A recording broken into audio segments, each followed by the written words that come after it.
Subscribe to our YouTube channel and don't forget to press the bell icon to get all the latest updates. This is the Kasaragod District Collectorate in Kerala.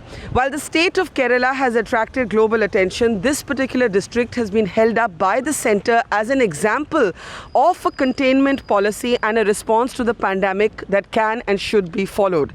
So what did this district in the northern area of Kerala do differently? Let's meet the collector here. Thank you, sir. Let's just walk a little bit through your collectorate, and while we're walking, of course, we've heard a lot about your area. The centre itself held it up as a example of what can be done, what should be done.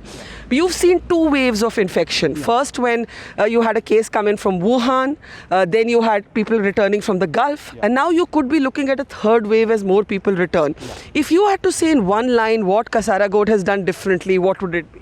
Ma'am, it's perfectly, we have done very good homework. And another thing I would say, it is centralized planning and perfect decentralized execution. That is the key for success in Kasaragod.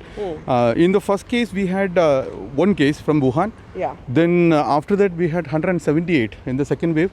Yeah. And now we have 53 cases. Okay. Not even a single death. That is the most important aspect in the case of Kasaragod. You may be knowing, we are not that perfect in the case of health facilities over here. Yeah. We don't have any medical colleges over here, and even the government facilities are minimum here compared with other districts. But no, we could manage perfectly. I would give the credit to the people here. Whatever the district administration said, they have been very good. They were following like anything. Now, there was very, very aggressive contact tracing. In fact, I was reading that the student who came back from Wuhan, who was evacuated, 150 of his primary and secondary contracts were actually traced down. Yeah, ma'am. Actually, the contact tracing, we have a perfect team of junior health inspectors, doctors and all. They have been on the job since the first case. And, we have been doing it professionally. And now we are quite experienced. And contact tracing is one of the key. Then the way we trace them and mark them, then we do the surveillance. We have created from March 13th itself. We created a local level body. It's called the ward level Janajagrata Samiti. It consists of the ward member, then a policeman, then a junior health inspector, then an ASHA worker. These four people, along with the other members in the group, they do a perfect surveillance over each and every patient, and also the contacts.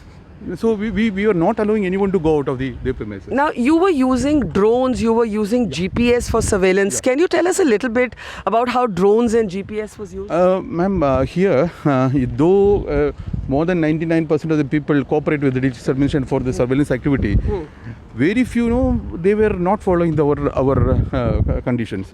So just to track them, they were hiding and they were forming groups, outskirts. So just to track them, we use the drone technology, and we were using that.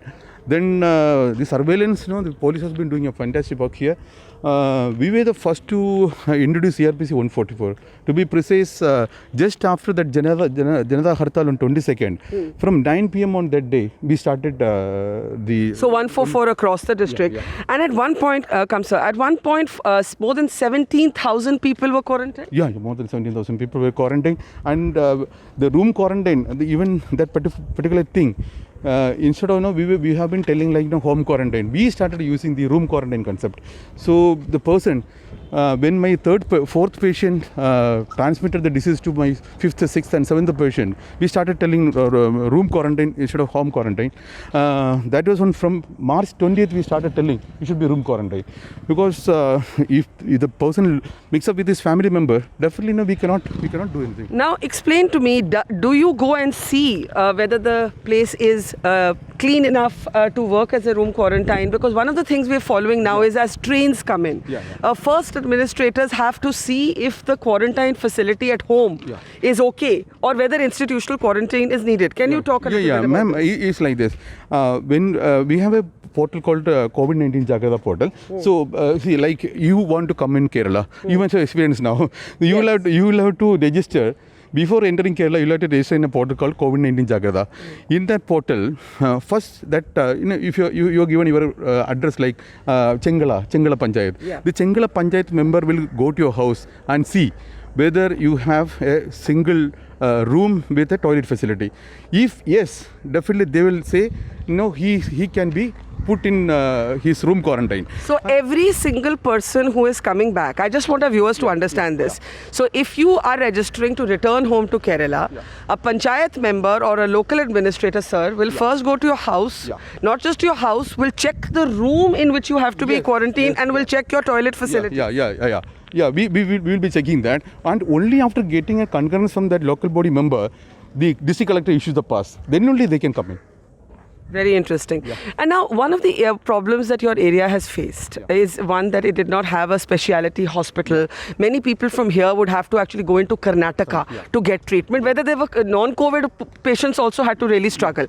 Then Karnataka sealed its borders. You're at the northernmost tip. How did you handle this? Ma'am, actually we have a helping hand from Kannur district, my neighbouring district in Kerala, and we have been in the most critical patients. We used to transfer them to Kannur district, and actually it is an eye-opener for us.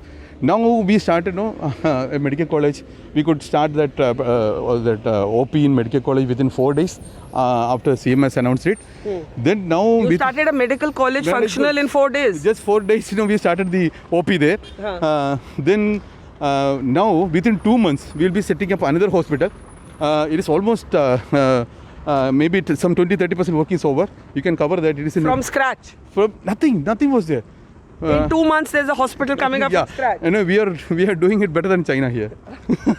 You can go and cover if you want. We'll go and have a look. But what are the challenges you're facing? And like I asked you in the beginning, the worry about a third wave. You've dealt with 2. You have now people coming, by road, by train. By the end of the year, Kerala is expecting about 3 lakh people to come back overall. And in your district, because it's remote, people are coming from everywhere, lots of different parts of the state. How are you going to handle this? Ma'am, we have sealed all the border. We have 17 roads to Kasaragod, and we sealed almost 15 roads. Now we got only 2 roads coming to Kasaragod. There we have a perfect checking mechanism. And we appeal to everyone who wish to come to Kasaragod, please register in our COVID-19 Jagrada. If COVID-19 Jagrada, you register in that, we can perfectly trace you. Even we can help you a lot. Because if you register in COVID-19 Jagrada and if you're staying in Kerala, definitely you'll be getting minimum 5 calls in a day. What about poor people? At least in the north, we've seen this. A lot of poor workers don't have access to technology. Their mobile phones are not working. What are they supposed to do? Ma'am, what we have done is, in both our counters, they're at Kalikada in the south and in Thalapadi in the north, we have set up a help desk for them. And there, we have posted teachers there from the IT school teachers. They'll be helping the people. You just need to have a phone number or your relative's phone number. You just need to give the phone number. Then we will enter the data, and even we take a printout of the your pass. Then we hand it over. Like that, we are helping the people. One last question I ask every bureaucrat and every frontline warrior this: what keeps you up at night? What keeps you sleepless? What's your biggest worry? And are you worried for yourself? we cannot think like that, no? Because we are for the people. That's true. But what keeps you sleepless at night? What's your biggest worry right now? I don't have any worries, ma'am, because only one thing is that, ma'am, don't come to Kasaragod without registering COVID-19 in Jagrada portal. If you register, you are safe, and you will be safe in government's hand. And if you are not registering and coming, then that will be the biggest worry for us. Well, we wish you all the best. You have another inflection point right now as people come back. All the best. Hope not so. Hope not so. Hope not so. We have to hope not so. So while Kerala remains a global example, here Kasaragod in Kerala at its northernmost tip, talking to the collector, is an example that's been held up by the central government of what a district can do. And it's very interesting, the involvement of grassroots politicians and grassroots administrators in keeping Kerala as not free, I would say, but at least as unscathed by the pandemic as is possible.